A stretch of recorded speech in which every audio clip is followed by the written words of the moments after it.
Good morning to all students. All are welcome to episode 16.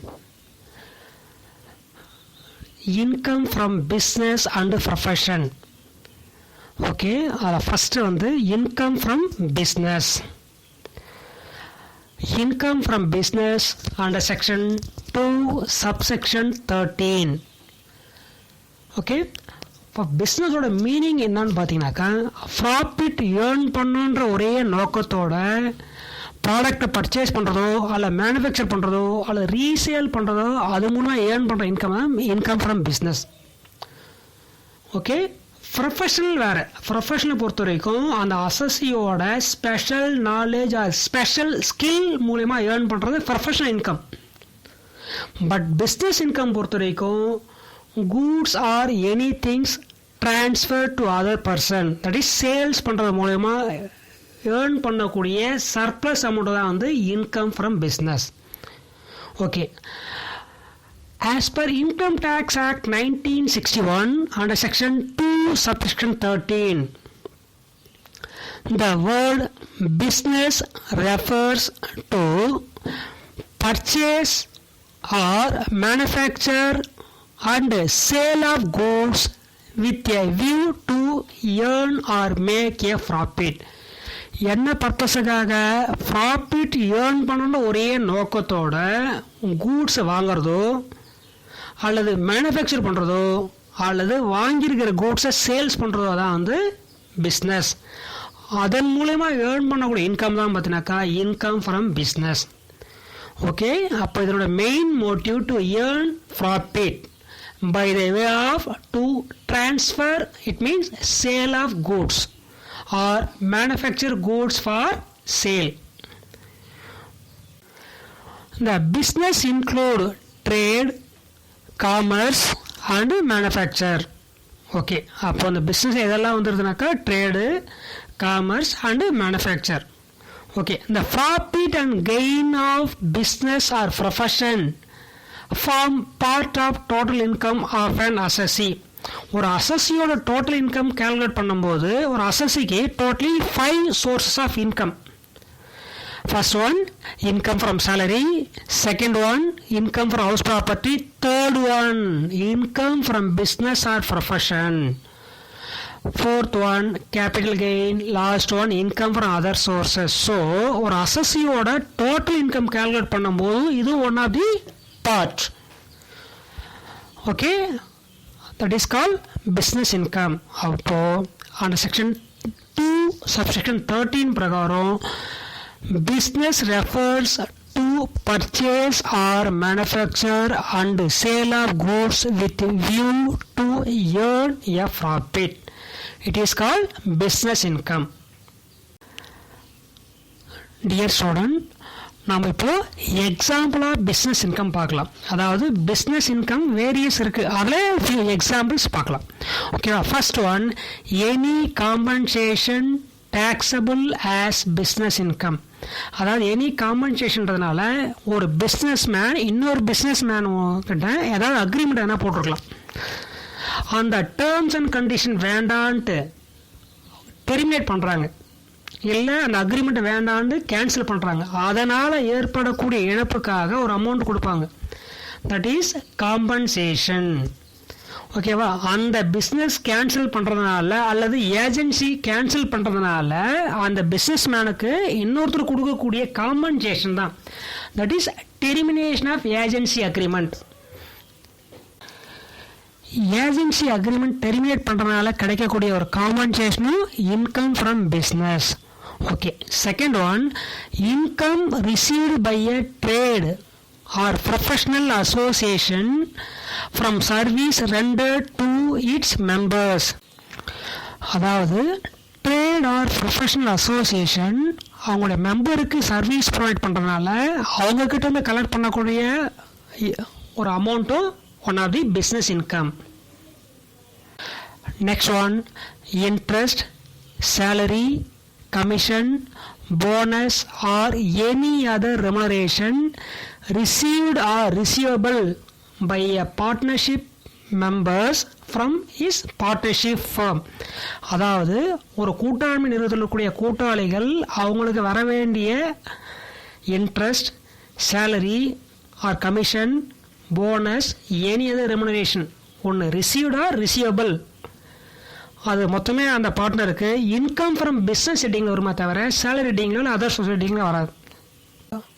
என்னென்ன வருதுன்னு பார்த்தீங்கன்னாக்கா any compensation taxable as business income. Okay. Second one income received by a trade or professional association from service rendered to its members.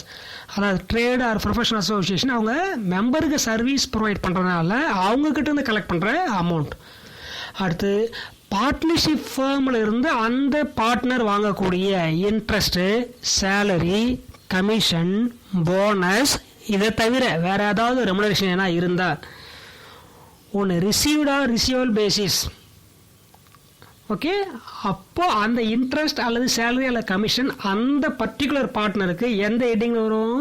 Income from other sources ஹெட்டிங்கில் வரும். Example of business இன்கமோட continuation.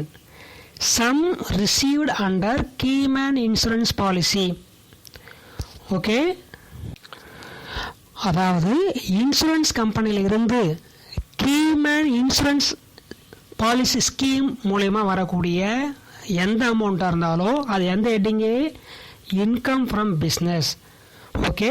Sum received under keyman insurance policy, அதாவது பர்டிகுலராக என்ன name mention பண்ணுவோம்? Keyman insurance policy scheme. அது மூலமாக வரக்கூடிய இன்கம் ஃப்ரம் பிஸ்னஸ்.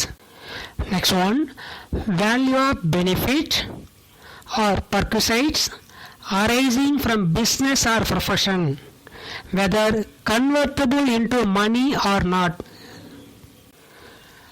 அதாவது ஏதாவது பெனிஃபிட்டோ அல்லது பர்க்விசைட்ஸ் எங்கேருந்து வரணும்? Arising from business or profession. Okay. It maybe என்னவாக இருக்கலாம்? மணியாக இருக்கலாம் அல்லது அதர்ஸாக இருக்கலாம். அது மூலம் வரக்கூடிய இன்கம் என்ன எடுத்துக்கிறோம்?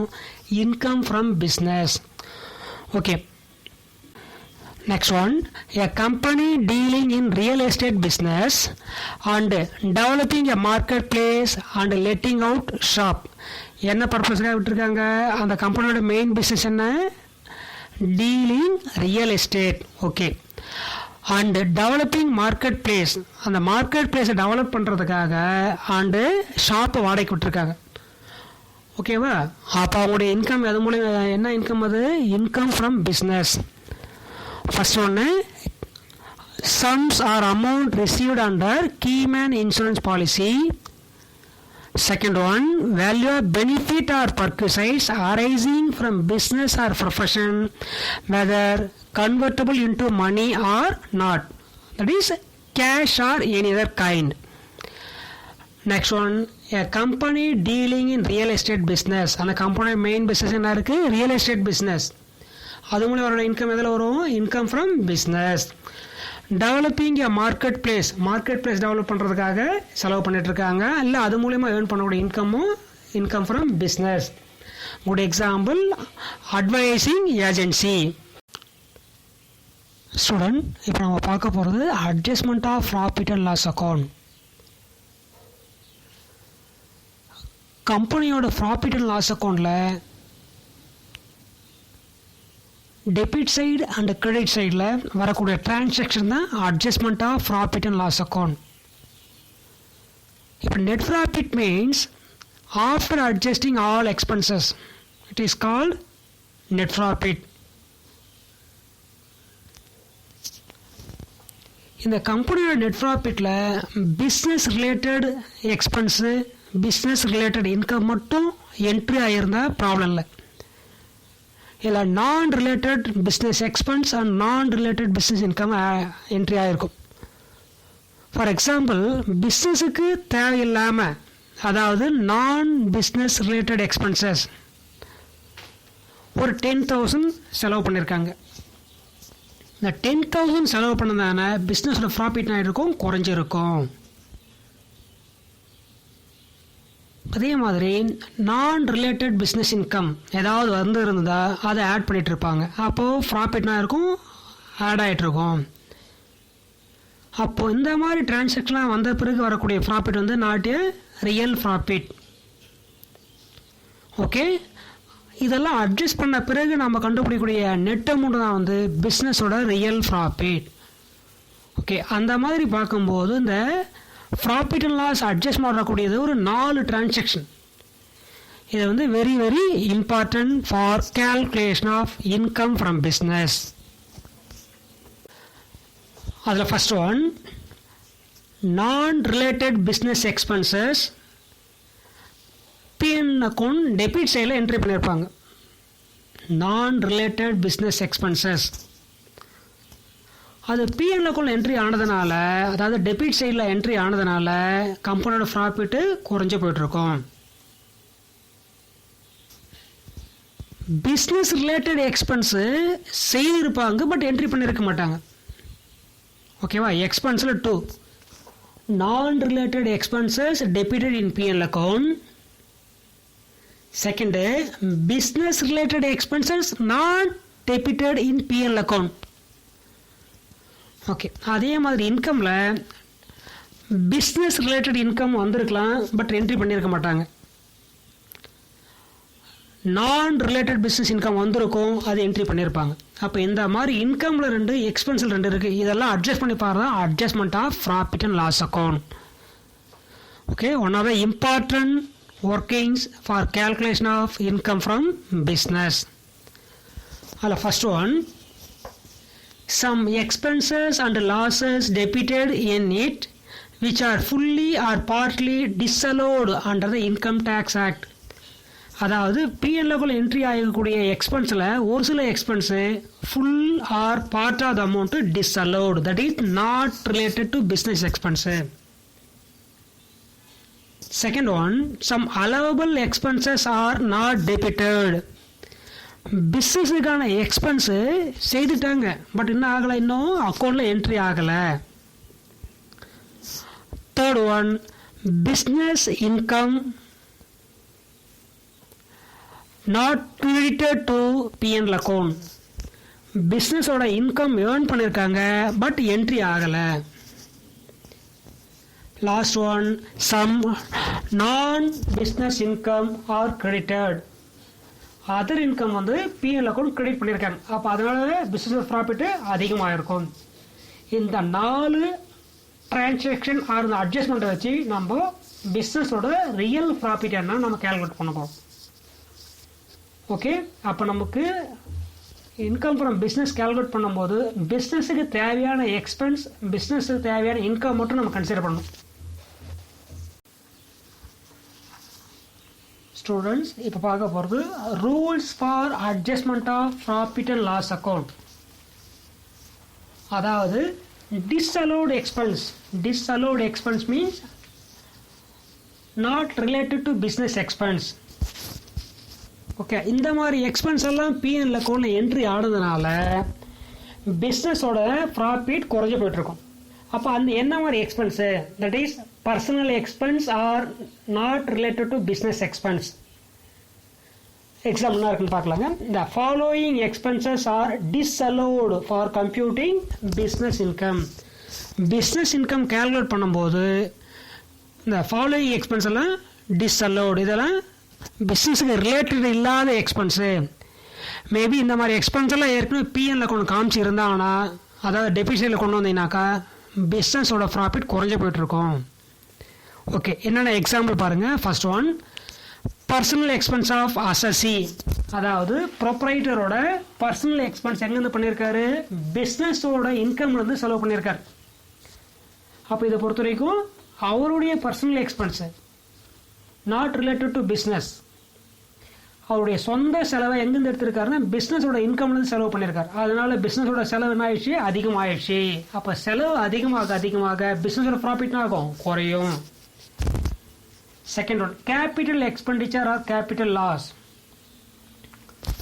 பிஸ்னஸுக்காகவே ஒரு கேபிட்டல் அசட்ஸை வாங்கினாலும் அதோடைய டெப்ரிசியேஷன் மட்டும்தான் அலோவ் பண்ணணுமே தவிர capital expenditure full amount not allowed. Capital expenditure means benefit arrived more than 1 year. ஏதாவது செலவு பண்ணுறோம், அதோட பெனிஃபிட் வித்தின் 1 year இருந்தாக்கா ரெவன்யூ நேச்சர். கேபிட்டல் நேச்சர் பொறுத்த வரைக்கும் for example construction of building எது கட்டியிருக்கோம், கம்பெனி பர்பஸுக்காக பிஸ்னஸுக்காக தான் கட்டியிருக்கோம்.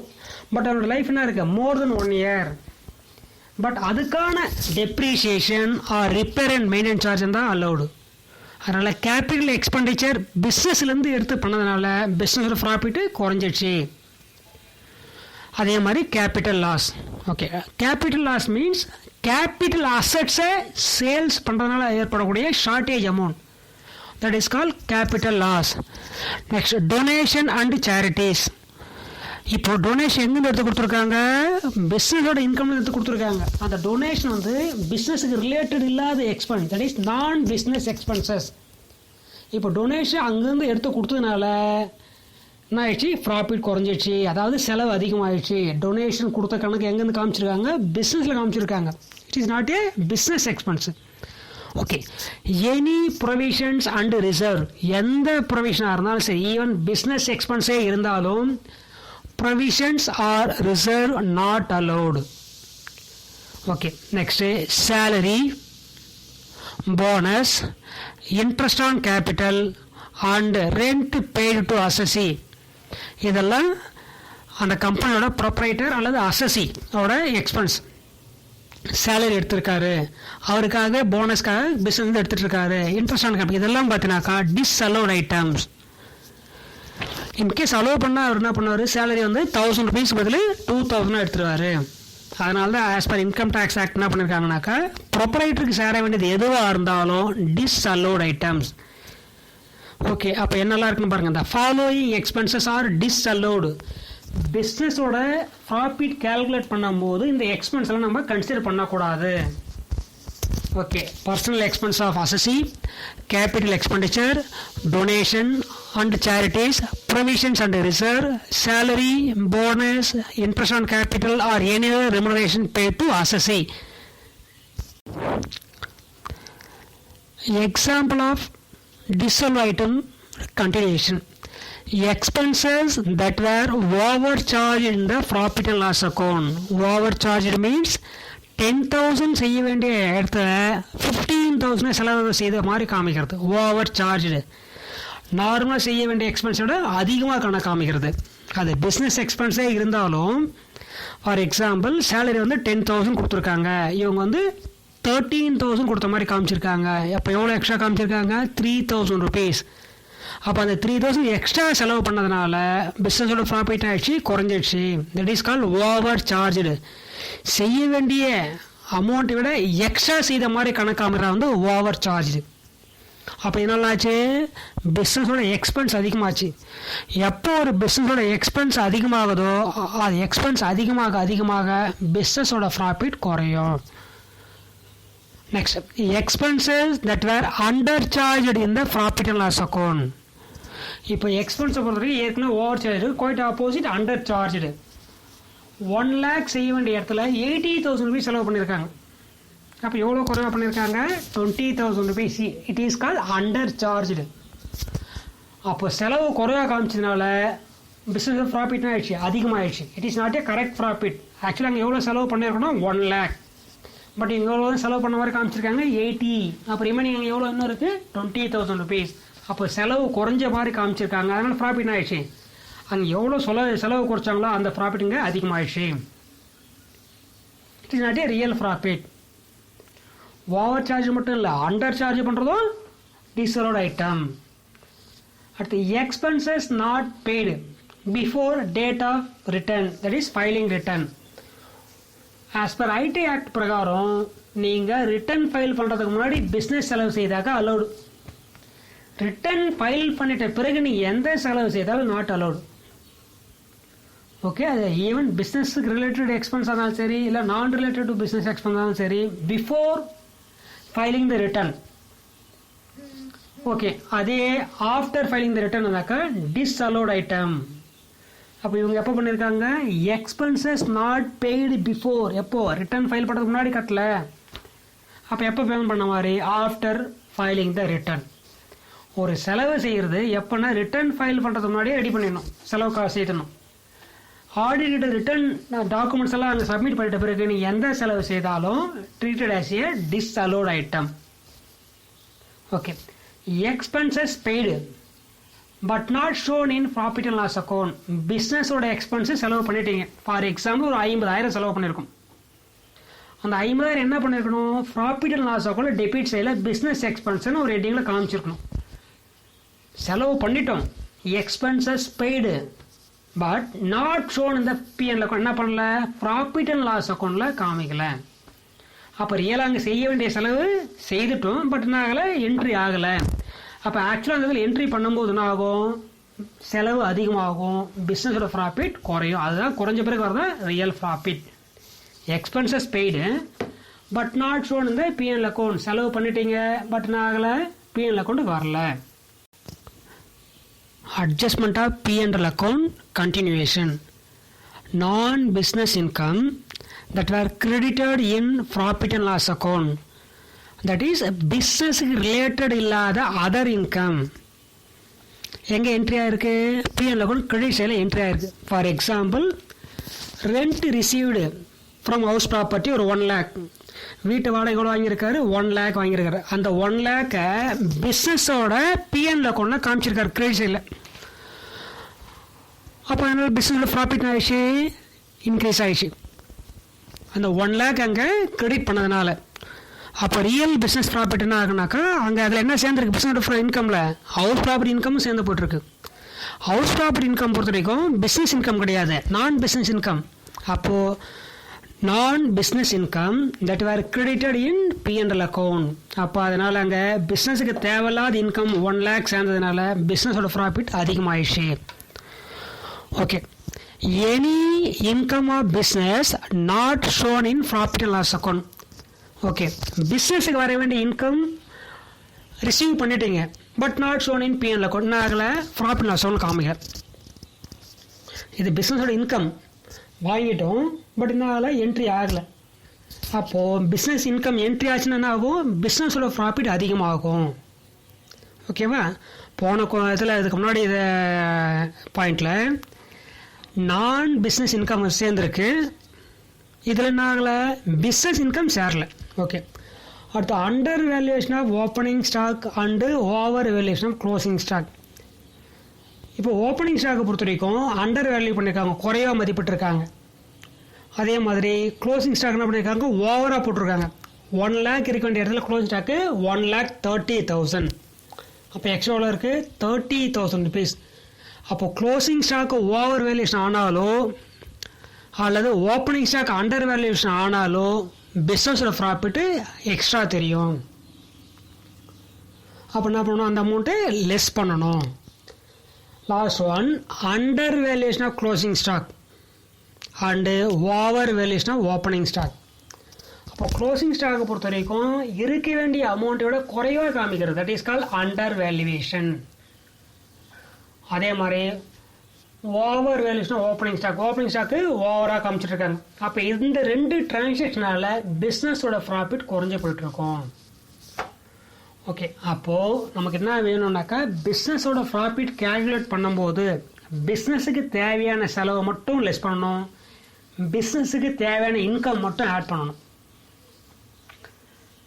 ஓகே, இன்கேஸ் நான் பிஸ்னஸ் எக்ஸ்பென்ஸ் ஏதாவது இருந்தால் அது என்ன பண்ணணும், ஆட் பண்ணணும். ஏன் ஆட் பண்ணுறனாக்கா, அது ஏற்கனவே என்ன பண்ணிட்டாங்க, பிஸ்னஸ் எடுத்து செலவு பண்ணிட்டாங்க. செலவு பண்ணதால் என்ன ஆயிடுச்சு, ப்ராஃபிட் குறைஞ்சி போயிடுச்சு. நான் பிஸ்னஸ் இன்கம் இருந்தால் லெஸ் பண்ணுங்கள். 4 கான்செப்ட் தான். Okay, first net profit as per P&L account. இதில் என்ன பண்ணணும்னு பார்த்தீங்கன்னாக்கா, பிஸ்னஸுக்கு ரிலேட்டடான இன்கம் அண்ட் எக்ஸ்பென்ஸ் மட்டும் நமக்கு தேவை. Business income, business expense. Next one, நான் பிஸ்னஸ் இன்கம், இன்னொன்று நான் பிஸ்னஸ் எக்ஸ்பென்ஸ். அப்போ நமக்கு ஷார்ட்டாக புரியணுன்னாக்கா, நெட் ப்ராஃபிட்டோட நான் பிஸ்னஸ் எக்ஸ்பென்ஸை ஆட் பண்ணுங்கள், நான் பிஸ்னஸ் இன்கம் லெஸ் பண்ணுங்கள். Add non business expense less non business income. Student, இப்போ நம்ம பார்க்க போகிறது computation of income from business. அதாவது பிஸ்னஸ் இன்கம் கேல்குலேட் பண்ணுறதுடைய format. That is how to compute income from business from the given profit and loss account. இந்த format பார்க்குறதுக்கு முன்னாடி நமக்கு பேசிக்காக தெரிய வேண்டியது ஒரே ஒரு 4 இன்ஃபர்மேஷன். அந்த 4 இன்ஃபர்மேஷன் தெரிஞ்சனாக்கா இன்கம் ஃப்ரம் பிஸ்னஸை ஈஸியாக கேல்குலேட் பண்ணலாங்க. First one, not related to business expense or inadmissible expense or disallowed expense, both are same. இந்த எக்ஸ்பென்ஸ் எல்லாம் ஏற்கனவே ப்ராஃபிட் அண்ட் லாஸ் அக்கௌண்ட்டில் சேர்ந்து போயிட்டுருக்கு. அதாவது profit and loss account debit சைடில் காமிச்சிருக்காங்க. இது பிஸ்னஸுக்கு தேவையில்லாத, அதாவது other than business expense profit and loss அக்கௌண்ட்டில் காமிச்சிருக்காங்க. ப்ராஃபிட் அண்ட் லாஸ் அக்கௌண்ட்டில் எக்ஸ்பென்ஸு அதிகமாக அந்த பிஸ்னஸோட ப்ராஃபிட் குறையாக இருக்கும். ஓகேவா? இப்போது நான் business expense profit and loss அக்கௌண்ட்டில் டெபிட் சைடில் காமிச்சிருந்தனால அந்த பிஸ்னஸோட ப்ராஃபிட்னா இருக்குது, குறைஞ்சிருக்கு. Non business expense PL account செய்ததுனால பிஸ்னஸோட ப்ராஃபிட் ஆகிடுச்சு, குறைஞ்சி போயிடுச்சு. இப்போ நாம் என்ன பண்ணோம், எதெல்லாம் அதில் வந்து நான் ரிலேட்டட் பிஸ்னஸ் எக்ஸ்பென்ஸ் அங்கே கழிச்சிருக்காங்களோ அதெல்லாம் நம்ம ஆட் பண்ணுறோம். First condition. ஓகேவா? அதாவது நான் ரிலேட்டட் பிஸ்னஸ் எக்ஸ்பென்ஸாக இருந்தால் add. First condition over. Second basic condition, non related business income, அதாவது பிஸ்னஸ் தவிர அதர் இன்கம் அந்த ப்ராஃபிட் அண்ட் லாஸ் அக்கௌண்ட்டில் கிரெடிட்ஸில் காமிச்சிருக்காங்க. அதாவது பிஸ்னஸ் உள்ளே வந்திருக்கு அந்த இன்கம், வேறு ஒன்றும் இல்லைங்க.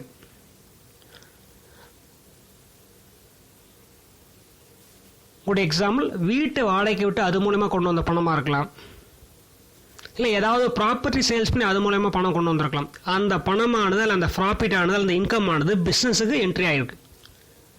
அது பிஸ்னஸுக்கு இன்கம் கிடையாதுங்க. அப்போ அந்த இன்கம் பிஸ்னஸில் என்ட்ரி ஆனதுனால, அதாவது ப்ராஃபிட் அண்ட் லாஸ் ஆகல கிரெடிட் சைடில் என்ட்ரி பண்ணதுனால பிஸ்னஸோட ப்ராஃபிட் வந்து இன்க்ரீஸ் ஆகிருக்கு. அந்த மாதிரி எந்த அமௌண்ட்டில் ஆட் பண்ணியிருக்காங்களோ அந்த அமௌண்ட்டில் லெஸ் பண்ணுங்க. First one, non related business எக்ஸ்பென்ஸாக இருந்தால் add.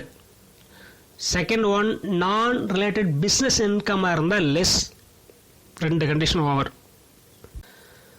Third one, business related expense செய்துட்டாங்க, அதாவது செலவு பண்ணிட்டாங்க, பட் இன்னும் ஆகலை, இன்னும் புக்கில் என்ட்ரி ஆகலை. புக்கில் என்ட்ரி ஆனால் என்ன ஆகும், ப்ராஃபிட் குறையும். அப்போ நாம் இது வரைக்கும் அவங்க செய்யலை, இப்போ நம்ம அதை என்ட்ரி பண்ணுறோம். ஓகேவா? அதாவது business expenses not debited in PL account, அந்த அமௌண்ட்டை லெஸ்.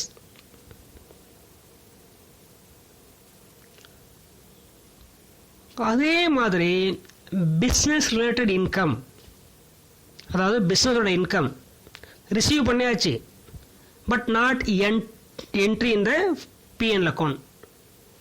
இன்னும் எங்கே என்ட்ரி ஆகலை, ப்ராஃபிட் லாஸ் அக்கௌண்ட் என்ட்ரி ஆகலை. அந்த amount profit loss account entry ஆகும்போது ஆட்டோமேட்டிக்காக பிஸ்னஸோட ப்ராஃபிட் வந்து ஆட் ஆகும். ஓகேவா? அதனால் first one, non related business எக்ஸ்பென்ஸாக இருந்தால் ஆட். நான் ரிலேட்டட் பிஸ்னஸ் இன்கமாக இருந்தால் லெஸ். 2. தேர்ட் ஒன்,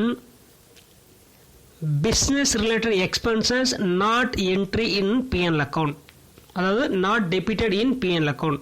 பிஸ்னஸோட எக்ஸ்பென்ஸை செய்துட்டாங்க, இன்னும் புக்கில் என்ட்ரி பண்ணல, அதை நம்ம லெஸ் பண்ண போகிறோம். Last one, business income received but not credited in PL account. பிஸ்னஸோட இன்கம் ரிசீவ் பண்ணிட்டோம், பட் புக்கில் என்ட்ரி பண்ணல, இப்போ அந்த அமௌண்ட்டை ஆட். ஒரு 4, இந்த 4 தெரிஞ்சால் ஈஸியாக கண்டினியூ பண்ணலாம். Okay, net profit as per profit and loss account, அந்த அமௌண்ட்டு அவுட்டர் காலத்தில்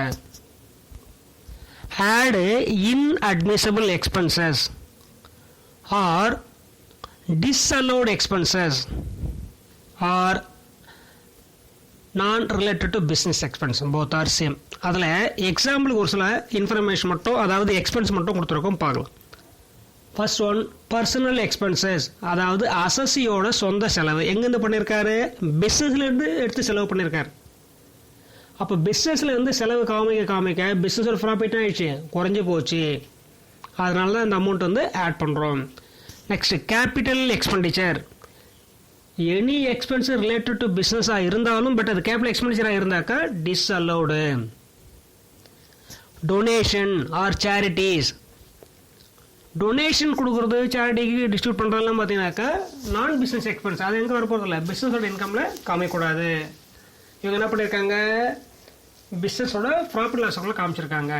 அப்போ அதனால ஆயிடுச்சு, ப்ராஃபிட் குறைஞ்சி போச்சு, நாம் இப்போ ஆட் பண்ணுறோம். Any provisions and reserve. Interest on owners capital, fines and penalty, salary to assessee. Assessee means proprietor. ஓனருக்கு கொடுக்கக்கூடிய எந்த ரெமுனரேஷன் இருந்தாலும் disallowed item. It may be salary or wages, bonus, interest on capital. Okay. Speculation loss, legal expense on criminal cases. Business related expense கிடையாதுங்க. Criminal கேஸில் ஏதோ ஆயிருக்கு, அது மூலிமா எங்கேருந்து எடுத்து பண்ணியிருக்காரு? அதுக்கான செலவு பிஸ்னஸ்லேருந்து எடுத்து பண்ணியிருக்காரு. இதெல்லாம் பார்த்தீங்கன்னாக்கா not related to business expense. இதெல்லாம் அங்கேருந்து எடுத்துருக்காங்க. அதனால செலவு என்ன ஆயிடுச்சு? அதிகமாகிடுச்சு. இப்போ செலவு அதிகமாக ப்ராஃபிட்டு குறைஞ்சி போச்சு. ஓகே ஸ்டூடெண்ட்ஸ், அந்த ஃபார்மேட்டோட continuation. Expenses on illegal business. அந்த அசசி என்ன பண்ணுறாருங்க? வேறொரு இல்லீகல் பிஸ்னஸ் செய்கிறாருங்க. அந்த இல்லீகல் பிஸ்னஸுக்கான எக்ஸ்பென்ஸ் எங்கேருந்து பேர் பண்ணியிருக்காரு? லீகல் பிஸ்னஸ்லேருந்து எடுத்து செய்திருக்கார். இதனால லீகல் பிஸ்னஸோட எக்ஸ்பென்ஸ் ஆச்சு, அதிகமாகச்சு. ஓகேவா? அப்போது ஒரு பிஸ்னஸோட எக்ஸ்பென்ஸ் அதிகமாக ஆட்டோமேட்டிக்காக ப்ராஃபிட் வந்து குறையும். இந்த பிஸ்னஸாக இருந்தால் பரவாயில்ல, வேற ஒரு இல்லீகலுக்கு பிஸ்னஸுக்கு இங்கிருந்து எடுத்து செலவு பண்ணியிருக்காரு. அப்போ இங்கே எவ்வளோ அமௌண்ட் எடுத்தாரோ அந்த அமௌண்ட்டுங்க ஆட் பண்ணுங்க. Next one, speculation loss. இந்த ஸ்பெகுலேஷன் லாஸ்ன்றது என்னன்னு பார்த்தீங்கன்னாக்கா ஊக வாணிபம்னுவாங்க. எதிர்காலத்தில் ஒரு ப்ராடக்டோட ப்ரைஸ் அதிகமாகுன்ற எண்ணத்தோட அந்த ப்ராடக்டை பதுக்கி வைக்கிறது. ஓகே, அந்த மாதிரி சேல்ஸ் பண்ணும்போது ஏற்படுற லாஸ் தான் வந்து speculation loss. Okay, next, expenses over charged. நார்மலாக செய்ய வேண்டிய செலவை விட எக்ஸ்ட்ரா செய்த மாதிரி காமிக்கிறது. ஃபார் எக்ஸாம்பிள் 10,000 செய்திருக்காங்க ஆக்சுவல் எக்ஸ்பென்ஸ். இவங்க எவ்வளோ என்ட்ரி பண்ணியிருக்காங்க? 14,000 என்ட்ரி பண்ணியிருக்காங்க. அப்போ எவ்வளோ எக்ஸ்ட்ரா இருக்குது? 4,000. That is call over charges. Expense over charge பண்ணதுனால ப்ராஃபிட் ஆட்டோமேட்டிக்காக குறைஞ்சது. ஓகேவா? Salary and interest paid outside India without deducting TDS. அதாவது சேலரியோ அல்லது இன்ட்ரெஸ்ட்டோ எங்கே பெய்ட் பண்ணியிருக்காங்க? Paid outside India. இந்தியாவிலேருந்து கொடுத்துருக்காங்க, பட் வித்தவுட் டிடக்டிங் டிடிஎஸ். என்ன பண்ணல? அதுலேருந்து டிடிஎஸ் கழிக்கல. TDS means tax deducted at sources. அந்த வருமானத்திற்கான வரியை கழிக்கல. அப்போ அந்த மாதிரி கழிக்காமல் என்ன கொடுத்தாங்கனாக்கா அது வந்து disallowed items. Last one, expenses paid after return filing. அதாவது expenses not paid till the date of filing of return. எப்போ பேமெண்ட் பண்ணலைங்க? ரிட்டர்ன் ஃபைல் பண்ணுறது முன்னாடி பேமெண்ட் பண்ணல. அப்போ எப்போ பேமெண்ட் பண்ணியிருக்காங்க? ரிட்டர்ன் ஃபைல் பண்ண பிறகு பேமெண்ட் பண்ணியிருக்காங்க. டாக்குமெண்ட்ஸ்லாம் ரெடி பண்ணி இன்கம் டேக்ஸ் டேட்டா எங்கே போயிடுச்சு? ஆடிட்டர் போயிடுச்சு. அது பிறகு செய்திருக்காங்க. Expenses not paid till the date of filing return. அப்போ ஆக்சுவலி எப்போ பேமெண்ட் பண்ணியிருக்காங்க? ரிட்டர்ன் ஃபைல் பண்ண பிறகு பேமெண்ட் பண்ணியிருக்காங்க. அது பிஸ்னஸ் எக்ஸ்பென்ஸாக இருந்தாலும் ரிட்டர்ன் ஃபைல் பண்ண பிறகு பேமெண்ட் பண்ணாங்கனாக்கா டிஸ்அலோட் ஐட்டம்ஸ். ஓகே, அப்போ நம்ம என்ன இது வரைக்கும் என்ன ஆட் பண்ணிக்கிறோம் பார்த்தீங்கன்னாக்கா நான் ரிலேட்டட் பிஸ்னஸ் எக்ஸ்பென்ஸை பிஸ்னஸ்லேருந்து எடுத்து செலவு பண்ணதுனால அந்த பிஸ்னஸோட ப்ராஃபிட் குறைஞ்சிருக்கு. அதனால் நான் ரிலேட்டட் பிஸ்னஸ் எக்ஸ்பென்ஸை ஆட் பண்ணுறோம். ஸ்டூடெண்ட்ஸ், ஃபார்முலோட continuation. Less non business income. ஏன் லெஸ் பண்ணுறோன்னு பாருங்க, நல்லா புரிஞ்சுங்க. பிஸ்னஸுக்கு ரிலேட்டட் இல்லாமல் அதர் இன்கம் அவர் பிஸ்னஸில் எடுத்துட்டார். அப்போ பிஸ்னஸில் ப்ராஃபிட்னா இருக்குது, வேறு ஒரு இன்கமால் இந்த பிஸ்னஸில் ப்ராஃபிட் எக்ஸ்ட்ரா இருக்குது. ஓகேவா? பிஸ்னஸ் இன்கம் கிடையாதுங்க, அதர் தென் பிஸ்னஸ் இன்கம். உடைய எக்ஸாம்பிள், வீட்டு வாடகை எடுத்துன்னு வந்திருக்கார், எங்கள் பிஸ்னஸில் போட்டுட்டார். இவருக்கு ஒரு 50,000 வந்திருக்கு, அந்த 50,000 பிஸ்னஸில் போட்டுட்டார். அப்போ இயர் எண்டில் கேல்குலேட் பண்ணும்போது பிஸ்னஸ் ப்ராஃபிட் ஆக போது எக்ஸ்ட்ரா ஆக போகுது. அந்த மாதிரி எக்ஸ்ட்ரா ஆனதுனால எந்த அமௌண்ட்டில் எக்ஸ்ட்ரா ஆச்சு அதெல்லாம் எடுத்துடுறீங்க. ஃபஸ்ட்டு என்ன ஆட் பண்ணோம்? நான் ரிலேட்டட் பிஸ்னஸ் எக்ஸ்பென்ஸ் ஆட் பண்ணோம். அதுக்கடுத்து இப்போ என்ன பண்ணுறோம்? நான் ரிலேட்டட் பிஸ்னஸ் இன்கம் ஏதாவது என்ட்ரியாக இருந்தால் அந்த அமௌண்ட்டை லெஸ் பண்ணுறோம். அதில் ஃபஸ்ட்டு என்ன இருக்குனாக்கா, இன்கம் ஃப்ரம் ஹவுஸ் ப்ராப்பர்ட்டி. வீட்டை வாடகைக்கு விட்டு அந்த வாடகை பிஸ்னஸில் வந்திருக்கு, அதனால் பிஸ்னஸ் ப்ராஃபிட் ஆகிடுச்சு, அதிகமாகிடுச்சு, அதனால் அதை லெஸ் பண்ணுறோம். கேபிட்டல் கெயின், அதாவது கேபிட்டல் அசட்ஸை சேல்ஸ் பண்ணுறதுனால வரக்கூடிய ப்ராஃபிட் தான் வந்து கேபிட்டல் கெயின். இது பிஸ்னஸ் இன்கம் கிடையாது. அப்போ அதனால் அந்த அமௌண்ட் தான் இருக்கு, ப்ராஃபிட் என்ட்ரி ஆகிருக்கு, பிஸ்னஸில் ப்ராஃபிட் ஆகிடுச்சு, அதிகமாகிடுச்சு. ஓகே. அடுத்து இன்கம் ஃப்ரம் அதர் சோர்சஸ். உங்களுடைய எக்ஸாம்பிள், வின்னிங் ஃப்ரம் லாட்ரி. லாட்ரியில் ஒரு 1 லட்சம் ப்ரைஸ் இருந்திருக்கு. அந்த 1 லேக் என்ன பண்ணிட்டார் அவர்? பிஸ்னஸை கொண்டு வந்துட்டார். அப்போ அது பிஸ்னஸ் இன்கம் அது. அப்போ அந்த லாட்ரி வின்னிங் வந்து 1 லேக் பிஸ்னஸ் என்ட்ரி ஆனதுனால ப்ராஃபிட் ஆகிடுச்சு, அதிகமாகி போச்சு. அப்போ உண்மையான பிஸ்னஸ் ப்ராஃபிட் கண்டுபிடிக்கிறதுக்காக எதெல்லாம் எக்ஸ்ட்ரா வந்திருக்கோ அந்த அமௌண்ட்டெல்லாம் லெஸ் பண்ணுறோம். ஓகேவா? Last one, earlier disallowed expenses. ஏற்கனவே அந்த எக்ஸ்பென்ஸ் வந்து என்ன ட்ரீட் பண்ணியிருக்கோம்? டிஸ்அலோடு எக்ஸ்பென்ஸாக ட்ரீட் பண்ணியிருக்கோம். அதாவது நான் ரிலேட்டட் பிஸ்னஸ் எக்ஸ்பென்ஸாக செய்துட்டோம். அண்டு ரெக்கவரி ஆஃப் அந்த எக்ஸ்பென்ஸ் நமக்கு திரும்ப வந்துடுது. ஓகேவா? அப்போது ஃபஸ்ட் என்ன பண்ணியிருக்கேன்? நான் ரிலேட்டட் பிஸ்னஸ் எக்ஸ்பென்ஸ்னால ஃபஸ்ட்டு ஆட் பண்ணிட்டோம் இல்லையா? அந்த அமௌண்ட் இப்போ என்ன பண்ணுறாங்க? திருப்பி கொடுத்துட்றாங்க. அப்போ ஃபஸ்ட்டு ஆட் பண்ணுறதுனால இப்போது லெஸ் பண்ணுறோம். ஓகேவா? அதனால் நான் ரிலேட்டட் பிஸ்னஸ் இன்கம் ஏதாவது இருந்தால் லெஸ். தேர்ட் பேசிக் கண்டிஷன் மாதிரி, அதாவது பிஸ்னஸுக்கான செலவு செய்துட்டீங்க, பட் என்ன பண்ணல? புக்கில் எழுதலை. அதாவது expenses paid but not debited in PL account. ஓகேவா? அப்போது நீங்கள் செலவு பண்ணிட்டோம், பட் என்ன ஆகலை? என்ட்ரி ஆகலை. அப்போ என்ட்ரி ஆச்சுன்னா என்ன ஆகும்? பிஸ்னஸோட ப்ராஃபிட்டு குறையும். ஏன்னா பிஸ்னஸ் எக்ஸ்பென்ஸ் தானே இது. பிஸ்னஸ் எக்ஸ்பென்ஸை பிஸ்னஸில் செய்யணும், பட் நீங்கள் பர்சனலாக செய்துட்டீங்க, பட் என்ன ஆகலைங்க?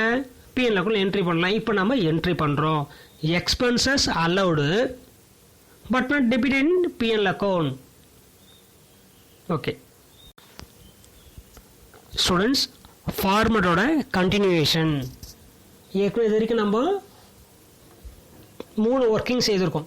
ஃபஸ்ட்டு என்னன்னு பார்த்தீங்கன்னாக்கா, நெட் ப்ராஃபிட்டோட ஆடு இன்அட்மிசபிள் எக்ஸ்பென்ஸ் செய்திருக்கோம். அதாவது நாட் ரிலேட்டட் டு பிஸ்னஸ் எக்ஸ்பென்ஸாக இருந்தால் ஆட் பண்ணிட்டோம். அதுக்கடுத்தது less income from other rates, அதாவது அதர் தென் பிஸ்னஸ் இன்கம் ஏதாவது இருந்ததுனால அதை லெஸ் பண்ணிட்டோம். Third one, expenses allowed but not debited in PL account. அந்த மாதிரி என்ன கொடுத்துருந்தா அதை லெஸ் பண்ணியிருக்கோம். ஓகேவா? இப்போ ஃபோர்த்து பொறுத்த வரைக்கும் add income not credited in PL account. அதாவது பிஸ்னஸோட இன்கம் ரிசீவ் பண்ணிட்டோம், இன்னும் பிஎல் அக்கௌண்ட் காமிக்கல, அது பிஎல் அக்கௌண்ட் என்ட்ரி பண்ணல. Okay, next add under valuation of closing stock. Closing stock என்ன பண்ணியிருக்காங்க? குறைவாக மதிப்பிட்டிருக்காங்க. And over valuation of opening stock. அப்போது ஓப்பனிங் ஸ்டாக் என்ன பண்ணியிருக்கா? ஓவராக வேல்யூ போட்டிருக்காங்க. இந்த மாதிரி இருந்தால் add. Less over valuation of closing stock and under valuation of opening stock. Okay, net profit as per P&L account, add non business expense less non business income, add expenses allowed not debited in P&L account less income earned but not credited in P&L account. Now we are going to end of the episode. அதாவது allowable expenses இதெல்லாம் இருக்கு. Allowable expense means business related expenses. Example of allowed expenses. First one, expenses incurred in the purchase, manufacturer and sale of goods. அதாவது purchase பண்ணுறதுக்காகவோ அல்ல manufacture பண்ணுறதுக்காகவோ அல்ல sales பண்ணுறதுக்காக செய்யக்கூடிய எல்லா legal revenue expenditure எல்லாமே allowable expenses. For example, advertising, transport charge, manufacturing expense, these are the example of allowable expenses. General expenses incurred in the day-to-day running of the business. அதாவது business run பண்ணுறதுக்காக நம்ம daily செய்யக்கூடிய general expense, அதாவது சாதாரணமான செலவுகள். என்னென்னு பார்த்தீங்கன்னாக்கா telephone, electric charge, office expense, wages, lorry freight, these are the general expense. Next one, subscription given to trade association. இப்போ each and every business transaction or professional எதுவாக இருந்தாலும் ஒவ்வொருத்தர் தனித்தனி ஒரு அசோசியேஷன் இருக்குது. நீங்கள் அந்த அசோசியேஷனில் மெம்பர்ஷிப் ஆகணுனாக்கா அதுக்கு சப்ஸ்கிரிப்ஷன் பேமெண்ட் பண்ணணும். Monthly basis or quarterly basis or yearly basis. That is உறுப்பினர் சந்தா. இது வந்து ட்ரேட் அசோசியேஷன். அப்போ அந்த ட்ரேட் அசோசியேஷன் அந்த பிஸ்னஸ் என்ட்ரி ஆகுது, அதாவது மெம்பர்ஷிப் ஆகுது. அப்போ என்ன பண்ணணும், அவங்க சப்ஸ்கிரிப்ஷன் பேமெண்ட் பண்ணணும். அப்போ இதை பொறுத்த என்ன எக்ஸ்பென்ஸ்னாக்கா பிஸ்னஸ் எக்ஸ்பென்சஸ்.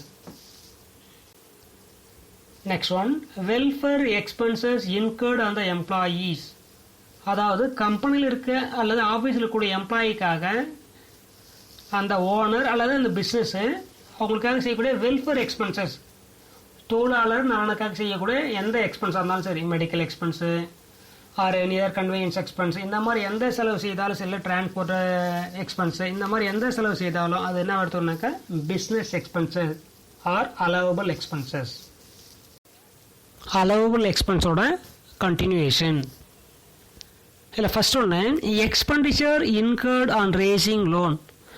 பிஸ்னஸுக்காக லோன் வாங்கிறதுக்காக செய்யக்கூடிய அதாவது லீகல் எக்ஸ்பென்சஸ், டாக்குமெண்ட் சப்மிட் பண்ணுறதுக்காகவோ அல்லது என்ன லீகல் எக்ஸ்பென்சஸ் இந்த மாதிரி செய்தீங்கன்னாக்கா அது பிஸ்னஸ் எக்ஸ்பென்ஸ். பட் லோன் எதுக்கு வாங்கியிருக்கணும், பிஸ்னஸுக்காக வாங்கியிருக்கணும். Next one, pension or gratuity paid to the employees. Pension எப்போ கிடைக்கும், ஆஃப்டர் ரிட்டையர்மெண்ட். அப்போது பிஸ்னஸ்லேருந்து ரிட்டையர்மெண்ட் ஆகிட்டு வெளியில் போனவங்களுக்கு கொடுக்கக்கூடிய பென்ஷன் அது என்ன எக்ஸ்பென்ஸாக எடுத்துக்கணும், பிஸ்னஸ் எக்ஸ்பென்ஸாக எடுத்துக்கணும். ஆர் கிராஜுவிட்டி, கிராஜுவிட்டி எப்போ கிடைக்கும், ஒன்று அந்த எம்ப்ளாயி டெத் ஆகும்போதோ அல்லது ரிட்டையர்மெண்ட் ஆகும்போது கொடுக்கக்கூடிய ஒரு அமௌண்ட்டு. இது வரைக்கும் அவர் பிஸ்னஸ் தானே இருந்திருக்காரு, அப்போ அவர் கொடுக்கக்கூடிய செலவு என்ன செலவு, பிஸ்னஸ் செலவு, அதாவது business expense. Okay, pension or gratuity pay to the employees, அப்போ என்ன எக்ஸ்பென்ஸ் அது, business expense. Next one, payment of festival allowances to employees. அந்த கம்பெனிலையோ அல்லது பிஸ்னஸ்லையோ ஒர்க் பண்ணக்கூடிய எம்ப்ளாயிக்காக ஃபெஸ்டிவல் டைமில் கொடுக்கக்கூடிய ஏதாவது benefit or any other allowances, any other gift, இதெல்லாம் யாருக்காக கொடுத்துருக்காங்க, அந்த பிஸ்னஸில் ஒர்க் பண்ணக்கூடிய எம்ப்ளாயிக்காக. அப்போ அது என்ன எக்ஸ்பென்ஸ், அது business expense. Next one, normal advertising expenditure. அது என்ன நார்மல் அட்வர்டைசிங் எக்ஸ்பெண்டிச்சர் மாதிரினாக்கா, அட்வர்டைசிங் எக்ஸ்பெண்டிச்சரை 2 டைப்ஸாக பிரிக்கலாம்.